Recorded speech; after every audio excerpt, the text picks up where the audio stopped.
magbibigay kami ng libreng payong legal kasama of course si Dean Mel Santamaria. Samantala nasa kabilang linya naman po ang ating sunod na caller na si Cristel Castillo. Good morning sa iyo, Cristel. Anong gusto mong itanong kay Dean Mel? Hi, good morning po. Good morning. Ano yan, Cristel? Ask mo lang po regarding po sa rights ng illegitimate child. Okay, ano Kasi po? ako po, illegitimate child po ako. Since birth until 18 years old po, hindi po ako sinustentuhan po ng aking ama. Then now, at the right age of 28, may habol pa po kaya akong sa ama ko po, kahit na no contact at all po. Pero alam ko po kung nasaan siya.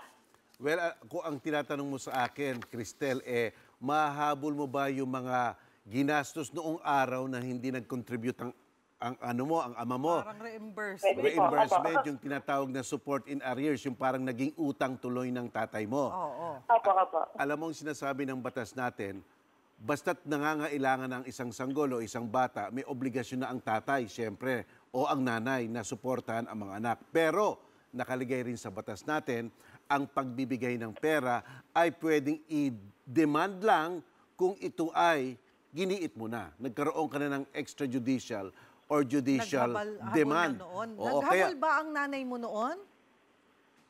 Opo, kaya lang po, dininay po siya ng father ko. Wala akong problema yon. Basta't mapapatunayan nyo lang na naghahabol noon, nagigiit noon, nagdedemand noon, kahit na po hindi nakasulat, kahit na salita lamang, basta't meron kayong saksi na talagang pinilit ng nanay nyo o talagang giniit ang pagsusuporta sa inyo, doon po bibilang ng utang. So halimbawa po, pinanganak kayo, year 2000, humingi ng sustento humingi yung kayo nanay. ng sustento ng 2001. Okay, doon magsisimula. Doon magsisimula po ang utang. Kung humingi ng sustento ng 2002, doon lang po magsisimula ang utang. So anong gagawin ngayon niya para po mahabol?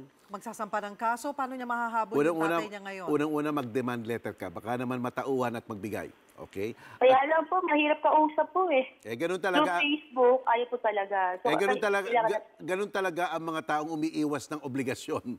Hindi sila aamin, sila ay sasangga ng sasangga hanggat magsawa ka.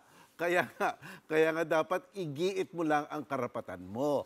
Kaya nga tayo may korte dyan para nga yung mga utang niya sa suporta, makubra mo.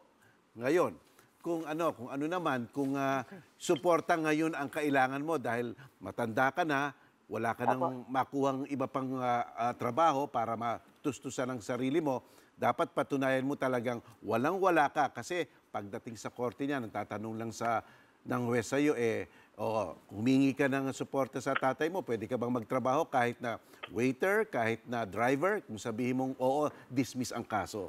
Ibig sabihin, walang pagpapalagay na wala kang kaya. O yan. Okay po. Paano po kung ang father ko po nasa ibang bansa?